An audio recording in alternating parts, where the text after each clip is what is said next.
We're here at the Riley County Historical Project in Manhattan, Kansas. And our veteran today is Hal Conklin. Hal, would you please tell us your name and your birth date and give us a little background of where you were born and raised?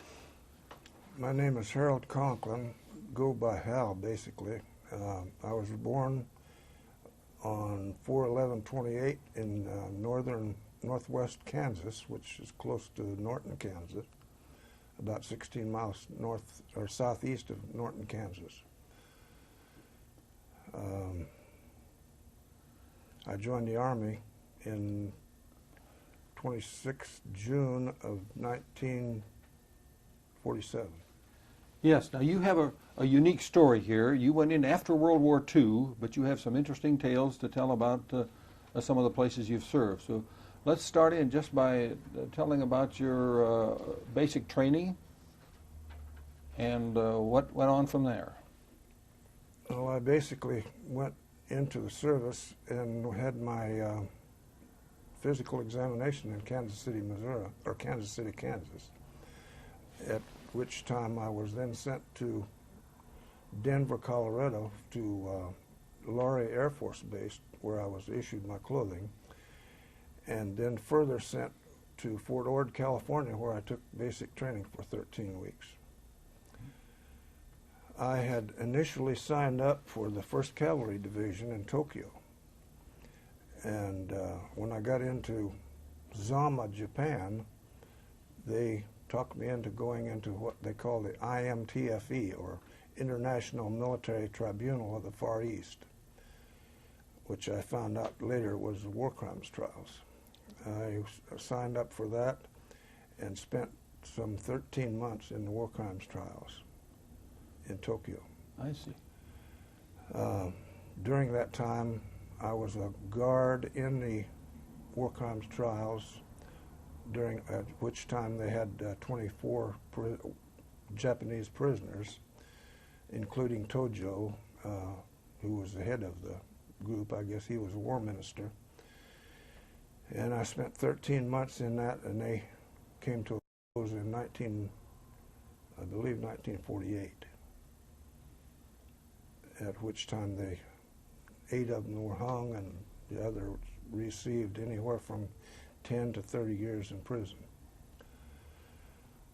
Then went from there into... Well, let's go back and review that a little deeper. That's a very interesting part of our history.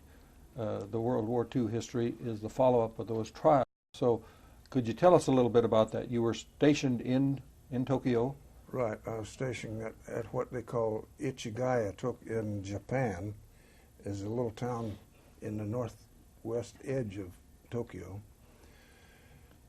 And we were stationed in what they call the War Ministry building. That's where the prisoners were taken to the crimes trials. They were housed in a prison called Sagamo Prison in Tokyo, or in a very high security prison. Right. From Sagamo Prison, we transported the prisoners every day to this war ministry building, which was in Ichigaya. I can't say for sure where this Sagamo Prison was located because I'm not sure of the town, but that was the name of it, Sagamo Prison. And they transported them daily in the morning and in the evening back to and from Sagamo Prison. Excuse me. As I say, I served, I think, 13 or 14 months in that as a guard. Now, during this time, you were living on the base, at the base there? Well, we had quarters in the War Ministry building, right. And how big of a guard unit were you in? There were 60 of us in this group, in what they call the IMTFE, International Military Tribunal. Could you speak a little bit to what was going on in Japan at that time? This is just very shortly after the war. Did you get out to see what else was going on, the rebuilding, Well, basically, when I first got there, there were just hundreds of people lined up on the streets of Ginza, which was in main Tokyo, with shattered bodies, lack of arms, lack of legs, which apparently were from the Hiroshima and Nagasaki atomic bomb. I guess that's where they came from. Anyway, they were all lined up on the streets of Ginza, and they stayed out in that area for approximately 2 months. And then all of a sudden they disappeared. I don't know where they went, but they were gone. One day they were there, and the next day they were gone. So I don't know what happened to them, but I know there were hundreds of them on the streets. And I guess maybe the Japanese government got hold of them, took them somewhere, and housed them somewhere differently than from Ginza Street. But that was the beginning when I went first into Tokyo, or into the war crimes trials. From that point on, it was a pretty normal life, I guess, for Japanese. They went back to their normal way of living, and we continued with the trials for 13 months. Mm-hmm. Tell us about a day in the trials. What all went on? You would go and accompany the prisoners to the site of the Well, we had a rather unique system in war crimes trials itself, where there were 2 tiers, a upstairs and a downstairs, and then they had what they called the docks, where the prisoners were, and in this dock were 6 guards, 3 on each side, and 1 in the middle was Colonel Aubrey S. Kenworthy, who was in charge of the war crimes trials. They stood at parade rest from the start, which was about 8 o'clock, I think, till noon, and then they broke for an hour lunch, and from that, at 1 o'clock they started again, and they were at parade rest from 1 till 4, which is at the end of the trials. And I was in the upper deck, which was called the visitors section, and I stood up there at parade rest for 8 hours a day for about 13 months. The only movement that could be made during that during the time that the trials were being held was every 15 minutes, all of the guards, including myself, turned from having their hands in front of them to placing their hands behind them. That was the only move you could make. And if you made any other move, I can assure you that you got in big trouble with Colonel Kenworthy because it blurred the pictures which were being continuously taken during the trial. And as I say, you got in big trouble if you made a move that was not anticipated. That was about the size of an actual day. Would be standing there at parade rest for 4 hours in the morning and 4 in the afternoon. This was carried on by a tribunal? Right. By judges? The United Nations right. carried it on. There were, at that point, in 1947, I think there were 11 judges in the United Nations. And they all sat on a panel of this International Military Tribunal. And they were the judges who rendered the decision as to what would happen to the prisoners. And the prisoners, what did they do in the meantime? They sat in the docks. In these docks. In that place where I told you that yes. 6 people. Right. So they were not. They didn't speak or anything, or did well, they? Yes, they got up and gave their version of what their actual activity was during the war. Mm-hmm. And they had microphones so they could be told in Japanese what was being said. And of course it was all translated from about 12 different languages, I think. Mm-hmm. But they listened on the headphones to the Americans telling what was happening, and it was translated into Japanese so that they could understand. Mm-hmm. And then they'd be asked questions concerning these various criminal acts that they had performed. And they would give their answer, and that way they determined whether or not they were guilty, I guess. Mm-hmm. At the end of the time, as I said, there were 8 of them, including Tojo, were hung, and the other group were remanded to jail for anywhere from 10 to 30 years. Mm-hmm. Were there any dramatical happenings during this time, from the prisoner or from the people that were pleading for the prisoner? Or was it a pretty quiet, calm? Basically, it was pretty quiet and calm, but at one point there was a guy who got up out of the docks and walked over to behind Premier Tojo and slapped him on the bald head. I thought it was quite interesting that this happened, and Colonel Kenworthy immediately grabbed him and put him right back in his chair. Who would have he been? One of the... His name was Akai Araki. He was He was one of the prisoners. One of the prisoners. And apparently he didn't care much for Tojo, so they slapped him on the head. That was about the only real change to what was normally a routine situation. Otherwise, 5 days a week. 5 days a week, right? Right. And 8 hours a day. And then you were there until they completed those trials? At the end of the trials, we were disbanded and sent to different organizations. I see. Anything else about that tour? That's quite a piece of history for the end of World War II. Well, the only thing that I thought was of interest really was that they had to send to Nuremberg to get a hangman to hang those 8, because there was none in the army.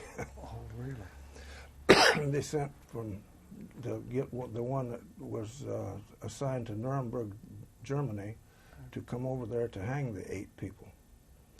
And that was a rather unique situation, I thought. But when that took place later, after the trials, After the trials, yes. But it was pretty expedient the way they went through those. Right, would you it say? really was. What about anything else that went on in there that you'd like to relate about this part of your service? Very interesting piece of history, I think. Well, that was primarily the only thing that I really thought that would have been of interest in my history. Of course, I was in Vietnam, but Right. I spent 5 months and 12 days in Da Nang, Vietnam. Okay, now we're through with Japan here. Now Yeah. what happens? What's the next thing? Well, I went back to the United States and was discharged from the Army. You'd served your 3 years. Right, served my 3 years, and then I went back and was reinstated in the Air Force. Right after you were discharged, or soon after? Or? About 3 to 5 months, I think, from the time I was discharged. And I went and volunteered for the Air Force during the time that Korea was going on, thinking that I would be sent to Korea, and unfortunately for me, I was sent to England. But now you're with the Air Force. Yes. Right. But my first tour of the Air Force was spent at Omaha, Nebraska, which was SAC headquarters, Strategic Air Command headquarters. Mm-hmm. And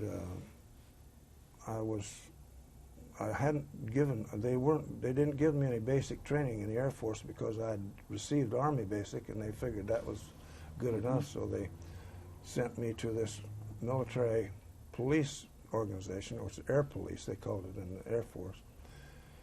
And after about 3 hours of being on the post, I found myself on guard duty at the main gate.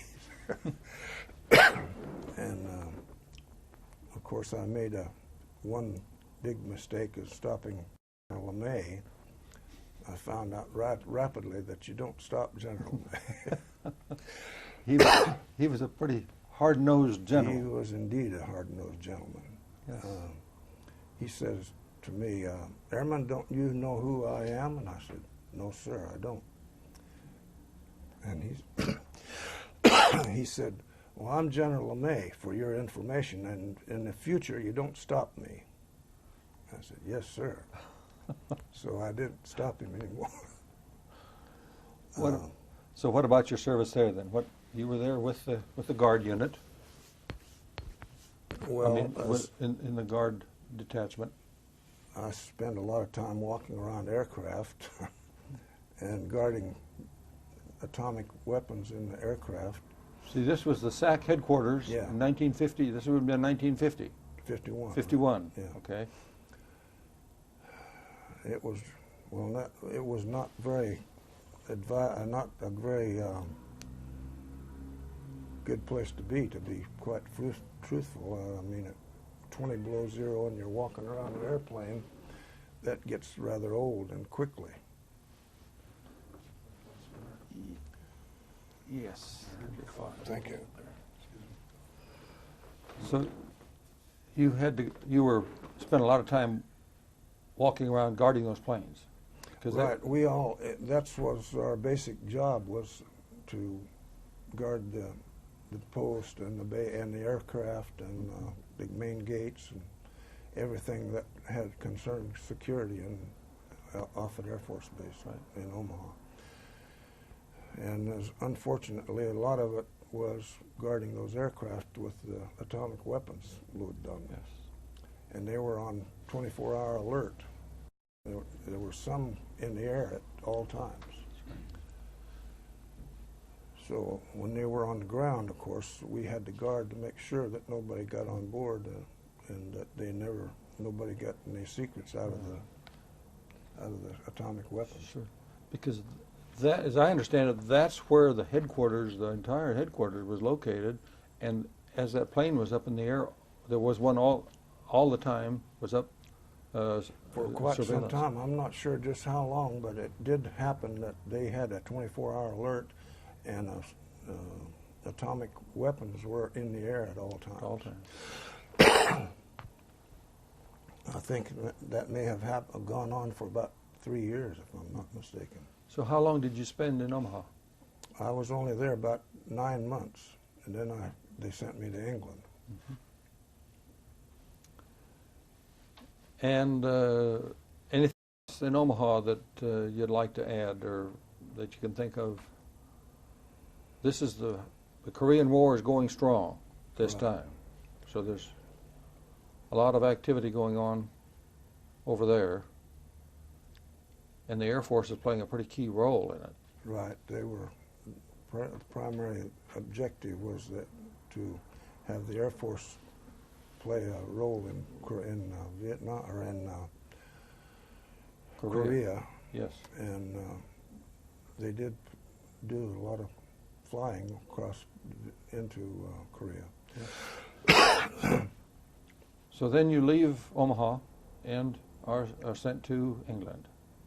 Yeah, I spent 3 years in England, and then I came back to the United States. What did you do in England? I was basically a driver in England, and I was sent at one point up to Upper Hayford to refuel B-36s, which I had never even seen one before. They sent me out there to refuel them, and I had no idea how to go about it, but they sent a driver who had been in the business of refueling them, and showed me where to back the truck up, and they had what they call single point refueling. I immediately backed the truck up and started up this F6 refueling unit, and had put about half of the 5,000-gallon tank into the aircraft, and I walked over and asked the crew chief, I said, "How much more are you going to need?" And he said, "Oh, don't worry, just go get another one." I put 7 F6 loads in that one B-36. I couldn't imagine that they could take 35,000 gallons of fuel, but they did. I put 35,000 gallons of fuel in that one B-36. How long did it take to pump in the load of fuel? Well, it takes about roughly 8 to 10 minutes. To put in the load. But it kept me busy all day, just refueling that one airplane. And that, I think I had a 90-day tour of Upper Hayford at that point to refuel aircraft. They had sent this wing of aircraft over from Omaha to Upper Hayford, and they sent me up there for 90 days to refuel them. And that was about my most, the job that was probably the most unique of anything that I did in England was that refueling of B-36. That'd be something. So you spent your time 3 years there. And then I came back to the United States, and I got into, I cross-trained because I was in a frozen for promotion field. I cross-trained into liquid oxygen. And at this point, I went to, I had been stationed at Francis E. Warren in California, or in Wyoming, and I was transferred from Francis E. Warren down to Chanute Air Force Base in Illinois, where I became an instructor for liquid oxygen for about 13 years. Correction, 8 years.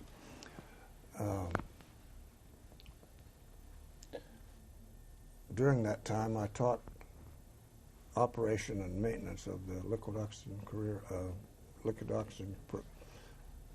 plant, which is a mobile unit located or built inside a trailer.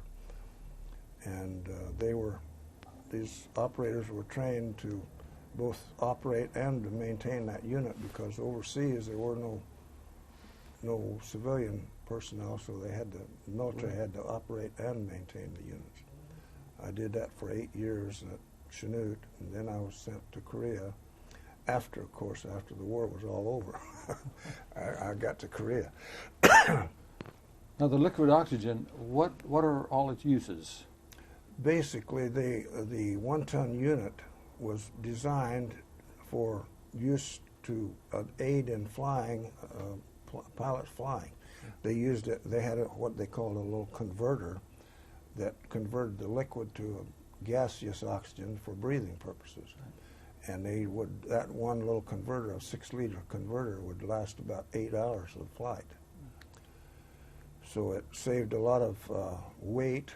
Those cylinders are big and heavy, and they cause a lot of problem locating them in the aircraft. So the converter, the liquid oxygen converter, saved a lot of weight and also a lot of problems that they had with gaseous oxygen. So then what next?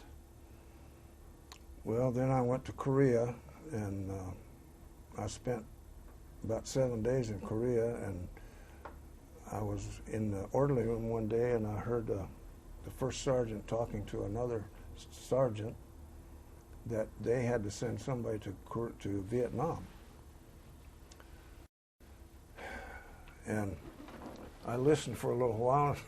Finally, I said, "Hey, Sarge, how about me taking that assignment?" He said, "Are you going to do that?" He said, "You're going to be down there for 60 days TDY." I said, "Yeah, I'll take it." So I got on that assignment to Vietnam, and it turned out that I stayed out there for 5 months and 12 days instead of 60 days. They extended me. I spent 5 months and 12 days at Da Nang Air Force Base in Vietnam. And what were your duties there? I was in charge of the liquid oxygen section there at Da Nang. And as such, I was required to set up, because they never had had a unit there before, I was required to set up the liquid oxygen section from scratch. I mean, buildings and all. And I had no idea how to do this, of course. I'd never done it before, but I told the assistant base commander, I said, I don't know anything about setting up a liquid oxygen unit. He said, well, neither do we. So you go tell the engineer what you need, and if nothing else, just draw him a picture. And that's what I ended up doing, was drawing him a picture of two concrete slabs, about 60 feet long and 30 feet wide, with a roof over them because it was so hot down there. In Vietnam, average temperature is about 107 degrees. So I had them build these two concrete pads with 4x4 uprights for a roof, with a roof over it. And initially they built it with 2x4s. I told them they better use 4x4s, but they decided to use 2x4s. And about 30 days after it was built, it all blew down. They had to redo the whole thing. Then they used 4x4s, like I told them at first. That engineer decided that he didn't know quite as much about erecting buildings as he thought. I knew that the wind blew down there because I'd been there long enough to know that the wind blew pretty hard, and I thought 2x4s would never hack it, and sure enough, they didn't. Now, what year is this? This was 63, 1963. I spent my 5 months and 12 days, and then I went back to Korea, spent the remaining tour of Korea. anything else there in Vietnam that you'd like to relate to us? Well, there's a lot of things that went on in Vietnam, but I couldn't relate all of them.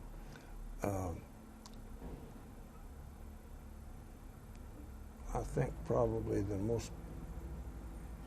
one thing that created the most excitement for me was when I was leaving Vietnam.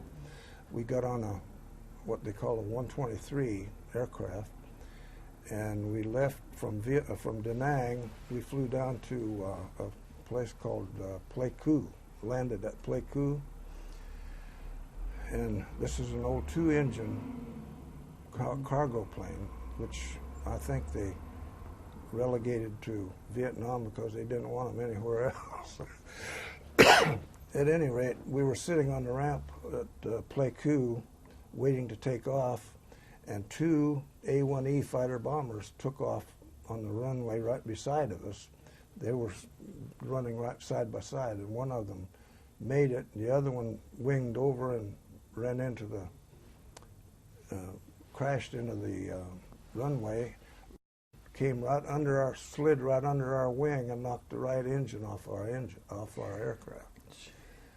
And he's fully loaded with bombs when all this happened.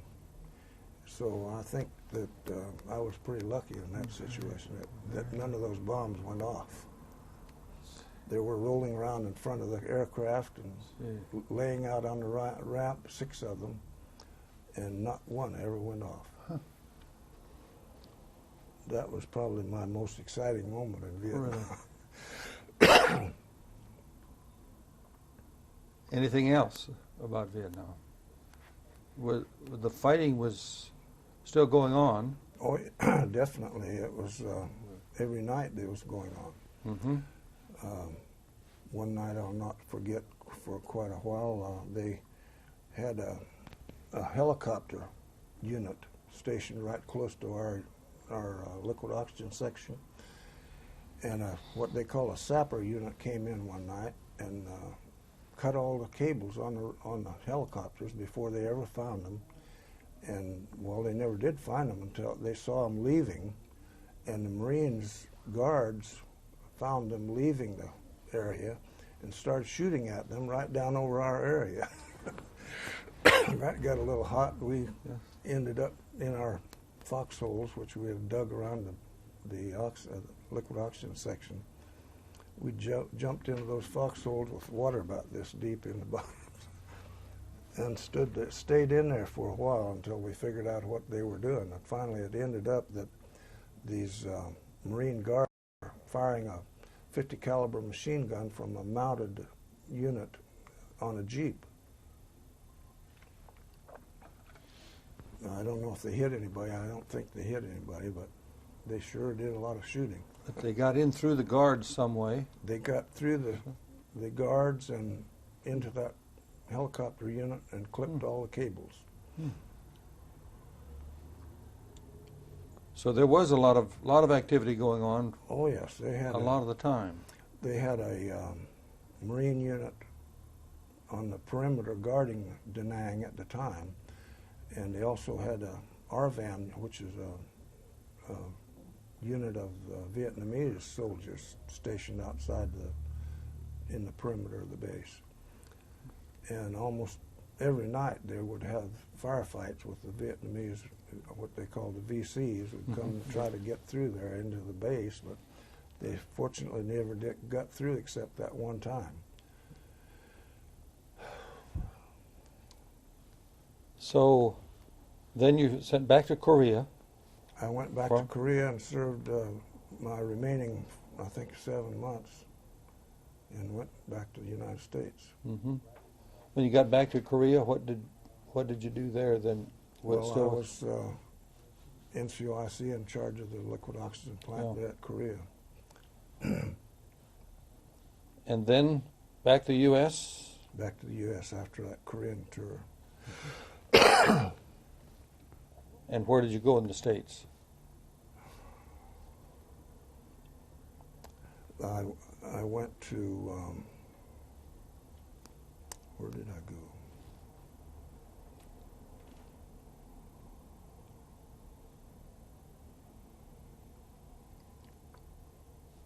So you went back in? I went back to Chanute again. Chanute Air Force Base in Illinois. And you're completing your tour now, or no? You've still got some time. I retired in '68. Right, but I mean at that time when you get back to Chanute, then you retired. You'd had your 20 years. Well, after another 3 or 4 or 5 years after that, I retired. Where did you go then from Chanute?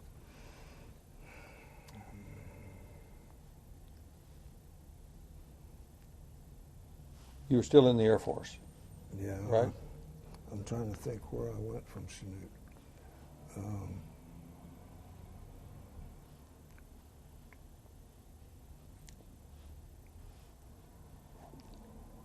Where did you get retire from the Air Force? What I last? retired from. Oh, wait a minute. No, now I know. I went to Yokota, Japan, and served a hitch of 3 years in Yokota, Japan.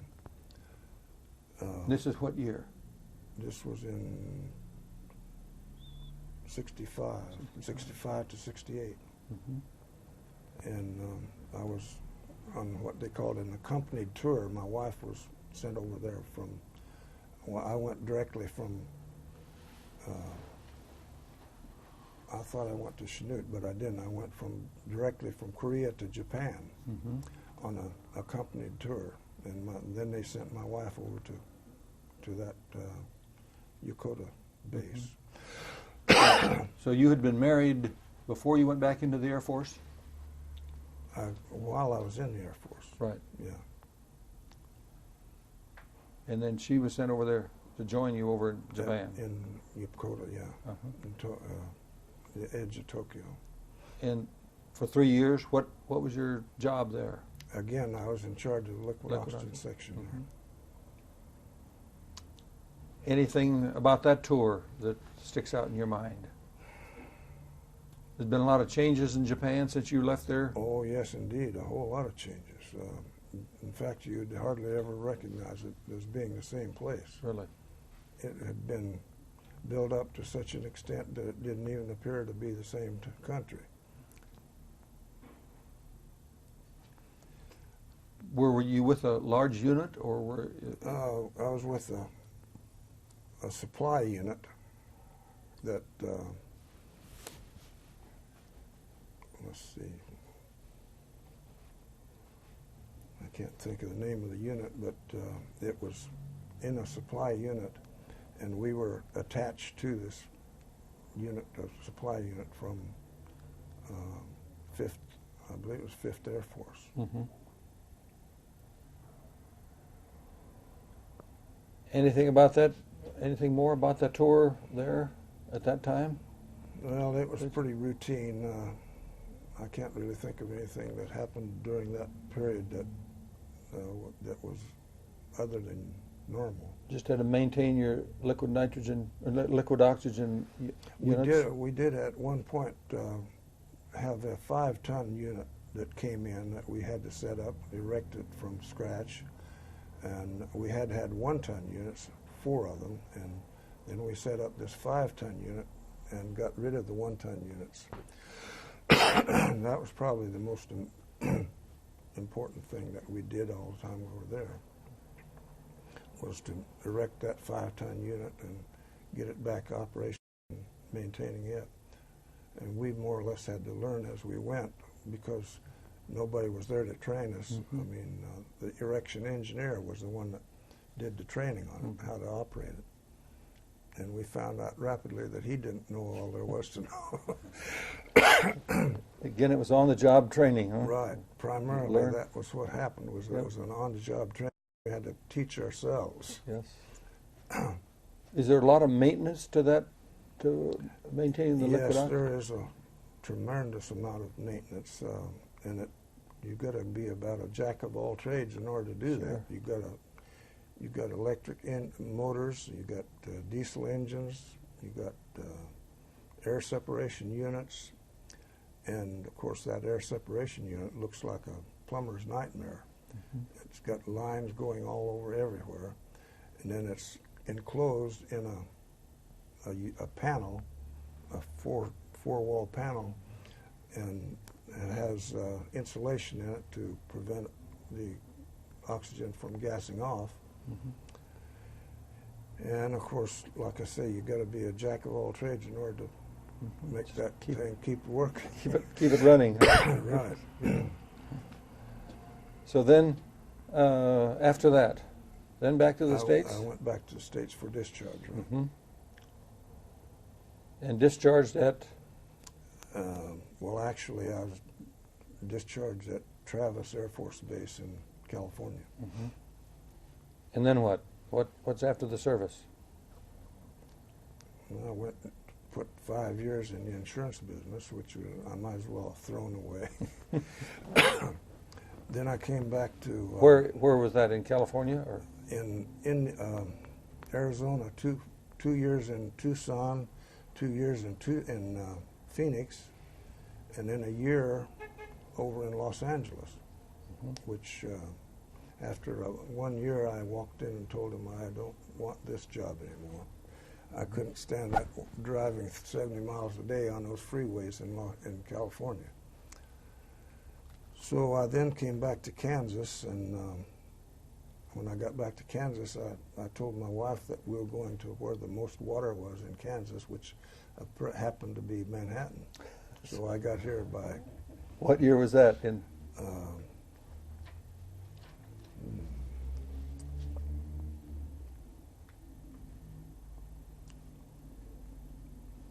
retired in 68 and be 73. 73. Mm-hmm. Yeah. So you've lived in. What did you do in Manhattan then, as you came back here? Well, I immediately started looking for a job, and it took 35 days before I found anything. And I began to wonder if maybe I'd made a bad decision by quitting my job as an insurance agent. And my wife had asked me, well, do you know anybody in Manhattan? I said, no. She said, well, where are you going to get the job? And I said, well, I don't know. I'm not going to worry about little details like that.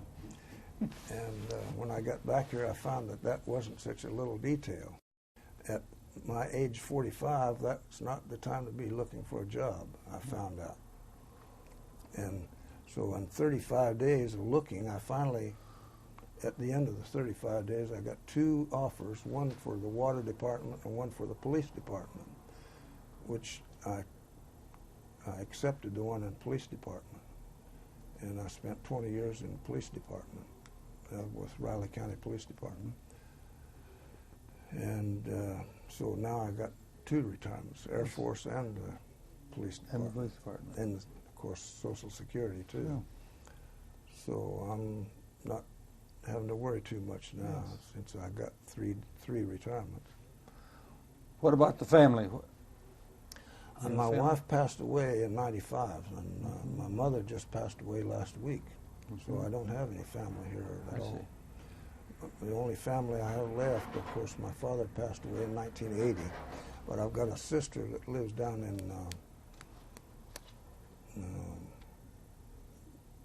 Prairie Village, which is a suburb of Kansas City. That's the only family I have left. Anything else you want to No, tell, I think Hal? probably that's about the size of it. Been an interesting post-World War II experiences that you've had, and we thank you for coming in and sharing it with us. I'm glad to do it. Thank you. We're done. What about? I forgot how to turn off here first, right? Just a very